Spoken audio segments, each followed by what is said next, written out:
கறி மசாலா வாசனையோட நல்ல காரமாக ஒரு சிக்கன் ஃப்ரை இன்றைக்கி செய்து பார்க்கலாம்.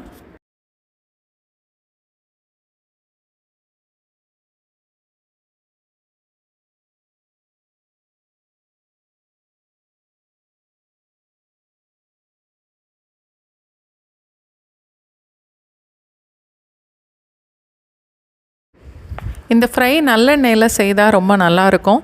அதனால் நான் 2 டேபிள் ஸ்பூன் அளவுக்கு நல்லெண்ணெய் சேர்க்குறேன்.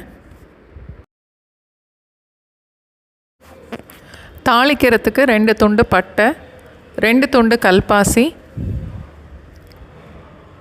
பொடிசாக வெட்டின வெங்காயம், அதோட இஞ்சி பூண்டு பேஸ்ட்டையும் சேர்த்து கொஞ்சம் வதக்கணும்.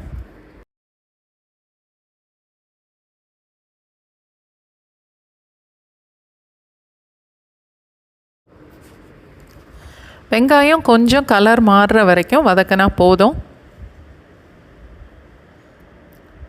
1/2 டீஸ்பூன் மஞ்சத்தூள், 2லேருந்து 3 டீஸ்பூன் வரைக்கும் மிளகாத்தூள்,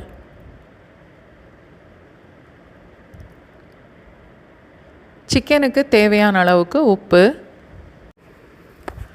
அதோட 600 கிராம் சிக்கனையும் சேர்த்துடலாம்.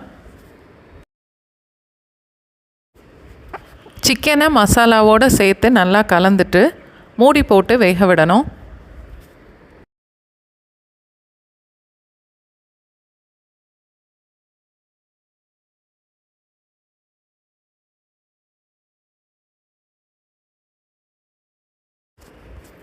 தண்ணி எதுவும் சேர்க்க வேண்டாம், சிக்கன்லேருந்து வர தண்ணியே போதும்.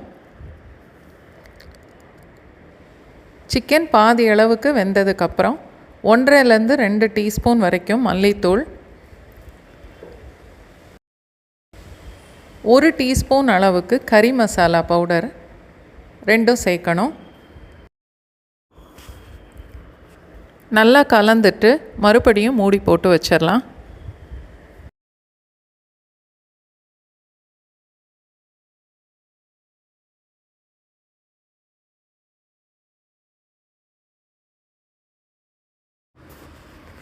சிக்கன் நல்லா வெந்து இந்த தண்ணியெல்லாம் வற்றினதுக்கப்புறம் மூடி போட தேவையில்லை. இப்போ நல்லா நிறைய கருவேப்பிலையும் சேர்த்து சிக்கன் செவந்து வர்ற வரைக்கும் வதக்கணும். அடிக்கடி கிளறி விட்டு 2-3 நிமிஷம் வரைக்கும் வதக்கினாலே போதும்.